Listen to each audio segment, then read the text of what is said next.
Hi everyone, this is Lynn and welcome back to the Crafty Meraki YouTube channel. Today I'm sharing this simple but sweet baby card with you using the Cuteness Overload for my favorite things and the InStitches alphabet. And from Crafty Meraki I'm using the Parisienne Mini Slimline and the Frameworthy Mini Slimline die. So first of all, let's start with the coloring of this adorable image from the Cuteness Overload. I stamped it out using dark chocolate Gina K Designs Amalgam ink, just to have a bit of a softer look than when you are stamping this out with black ink. And this ink can handle Copic markers, so that's what I'm using today for the coloring. I use some really light color combinations. If you want to revisit them, then definitely check out the blog post where I have listed them for each of the images in this adorable illustration. So I'm starting with my darkest marker. There are many ways to color with your Copic markers or with any alcohol markers. I personally prefer starting with the darkest and working my way towards my lightest marker. Now, on this image, I'm doing a bit of flicking, which is a way that can help you when you have difficulties blending, but I also find that this way is lovely to do whenever you're coloring critters, because it gives sort of a softer look, more of a furry look, instead of just colored in. I'm also trying to avoid coloring right at the edges with my darkest marker. This is a way that can sort of mimic that the image is rounded, that there is more than just right until the edges. No, and then I will use a lighter marker to go in that area to also give it a bit of color, but that's why I am trying to avoid the edges.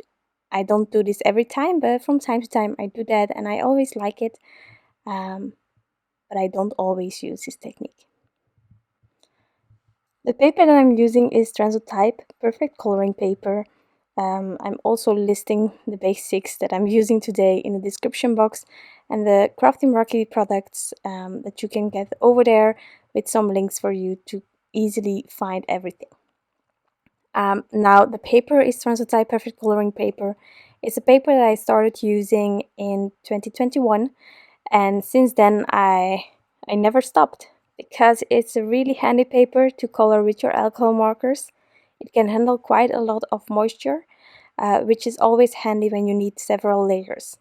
I personally find that adding a second layer always helps me whenever I want to get that blend and depth in my images, and from time to time I need some more layers, depending on how big the image is. Then this paper is really handy for that. And that's how I build up my images. Also, I'm trying to have my shadows on the bear on the right side. I sort of chose this side just because the back of the image is over there. And then for the bunny, I will do the shadowing on the left side because the back of the bunny is on the left side. I try to do it as much as possible to have some sort of a logic, but I don't always have that. It's all about having fun, liking your end result. So that's the most important part. But if you're wondering why I'm adding my shadowing like this, then that's the reasoning behind it. For the bunny, I decided to go with warm grays, but really soft colors, again with the soft brown ink that I used for stamping the image out. I just thought keeping it soft and furry was the way to go. It's also a baby card. Whenever I'm using images for a baby card, I try to have it in light colors, just because a baby is cute and, well, sweet, and I think light colors help with that. So I'm almost at the end of the coloring, and then I will use the matching dies to cut this image out, and then we can start on the background.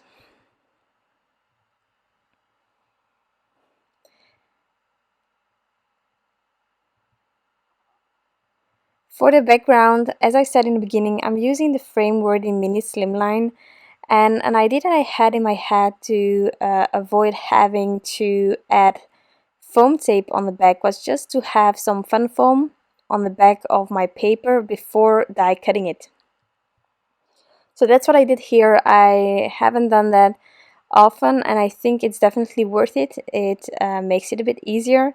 However, I didn't add the adhesive all over, so that I would next time add a bit more secure on there, using maybe just some sort of double-sided adhesive sheets to make sure that the paper and the foam will not loosen. Now for the layout of my card, I had several ideas, but first I'm die cutting that Parisienne mini slimline. It's such an amazing mini slimline. It's those stitching details that just finish this card completely, in my opinion. So as I said, several layouts you can do with just these elements. Baby using the InStitches alphabet, and then a frame with the same color of the baby. You can switch those colors up if you want to. If you want to make a more masculine card, you can do blues or greens or whichever color you prefer for the baby cards that you are creating. And then of course playing with layout. So many ways, as I'm trying to show you here already.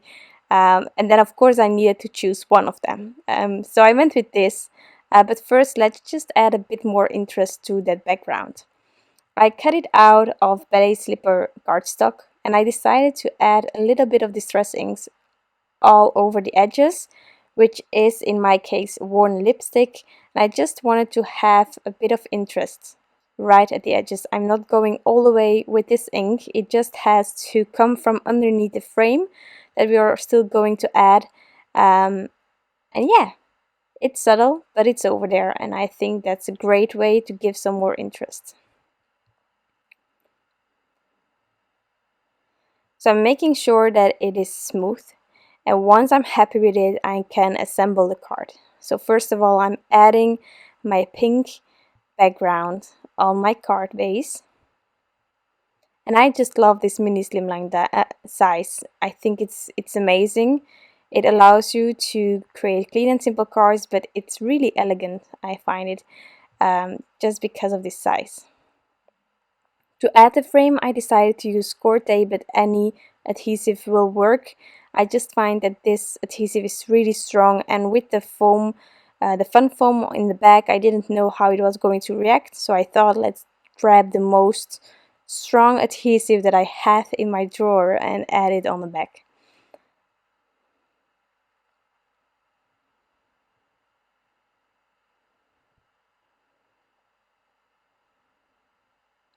Like that. And then of course I have fun foam on the back of the frame, so just to be able to later on add that bear in the corner, I will have to add a bit of adhesive in the back because there is a difference in height. So here I played around with the baby again. You can line it up straight, you can do it a bit like I'm trying to do here, a bit crooked. You sort of want to give the idea that it was random, but as we all know, random is the hardest thing to get right on a card. So once I liked the layout, I used my liquid glue to add the baby in place, and then I will add my acrylic block on top of baby just to make sure that it is completely sticking to the back and not coming off.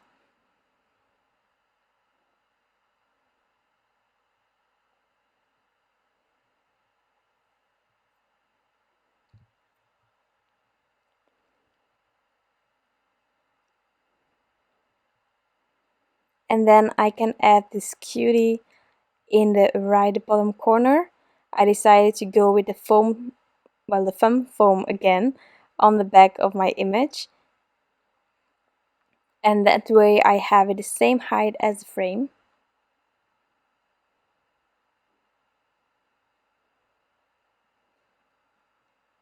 And then wiggle it a bit, and that's it. Now to finish off this card, I decided to add a bit more. I went for the Meraki Sparkle crystals, gorgeous embellishments in several sizes. So I scattered it a bit all around, not too much neither, because it's a simple card still, and I don't want to overload it with lots of embellishments. And once I liked the layout, I could add it with some liquid glue. And you can stop right there. if you want to. But I didn't today. I went a bit further. So after adhering the embellishments, I also added some glossy accents on the noses of the critters because that's just adorable. And I also added stickles. I added stickles all over the baby. Really all over. So the stickles that I used today was the Stardust, which is just a gorgeous clear stickles. Always handy to have. And then my card is finished. A really simple one, but I think it's incredible. And that background, just the Parisienne mini Slimline, adds so much more. And then that gorgeous frame. In my opinion, this is the perfect baby card. And if you need another color, you just change up those colors and you have a gorgeous other baby card that works perfectly. And as I showed you, you can also play a bit more with layout. If you don't like this, you can always put it somewhere else or other critters, of course. So I hope that you enjoyed this video and that you got inspired to create a baby card your own with some stuff that you have at home. I want to thank you all for stopping by and taking the time to watch this video. I truly appreciate it. If you liked it, you can always give it a thumbs up, and I hope to see you back soon. Bye!